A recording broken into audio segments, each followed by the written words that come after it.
Zdravo. I would like to talk to you about how you, as a Christian, hold the authority of Jesus inside of you. In Colossians 2:9-11, it says, "For in him the whole fullness of deity dwells bodily, and you have been filled in him, who is the head of all rule and authority. In him also you were circumcised with a circumcision made without human hands, by putting off the body of the flesh by the circumcision of Christ."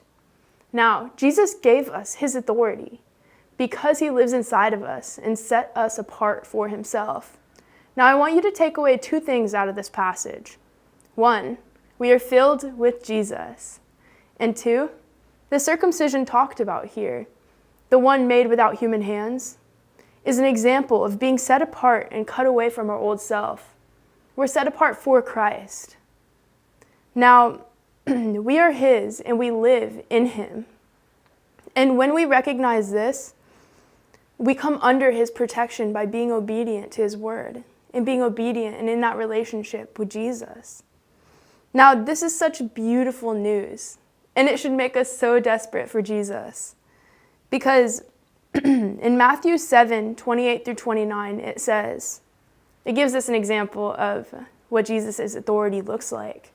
It says, "And when Jesus finished all these sayings, the crowds were astonished at his teaching, for he was teaching them as one who had authority and not as their scribes." Now, it makes that separation there. Jesus had authority, the scribes didn't. And this verse I pulled from the end of, in Matthew, where it talks about the Sermon on the Mount. When Jesus went through all his teachings and spoke about the beauty of the gospel to the people around him. Now, crowds gathered there every single day, and scribes eloquently quoted scripture and said all the right things, but Jesus was the one that the crowds walked away astonished from. Because Jesus, stepping into who he was, had that authority. And Jesus, living inside of us, makes us carry that authority as well. But the thing is that if we don't recognize our identity in the authority of Jesus, then it's like the authority doesn't even count for anything. Because we'll go about our daily lives living, without claiming that authority that he gave us. And just doing our own thing. And it's so easy to forsake that beautiful gift that Jesus gave us.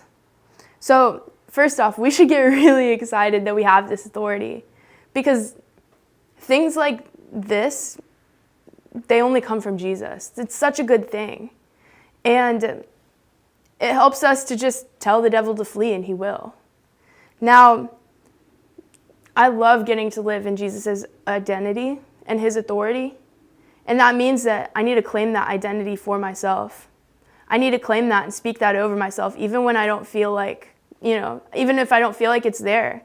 I need to remember and recite to myself the truth of the gospel, the truth of what Jesus did for me, and recognize that as a Christian, whether I feel like it or not, I need to live a certain way and be a certain way because Jesus already made me that way, and I just need to recognize who I am. Now, today I encourage you to remember what Jesus did for you. Remember the gospel, and remind yourself of your identity in him. What is it? If you don't know, look throughout Scripture or just ask Jesus for yourself. He'll tell you who you are. But it's really easy to just listen to the lies of the enemy, so be careful for that. Always test everything Jesus tells you with Scripture. And finally, whether you feel like it or not, go out living who Jesus says you are and acting in that way. And if you do that throughout the course of your life, then Jesus is going to make himself known to you in such a powerful way. And you living out that identity in him and carrying that authority with you will leave people astounded, just like Jesus did. Thank you.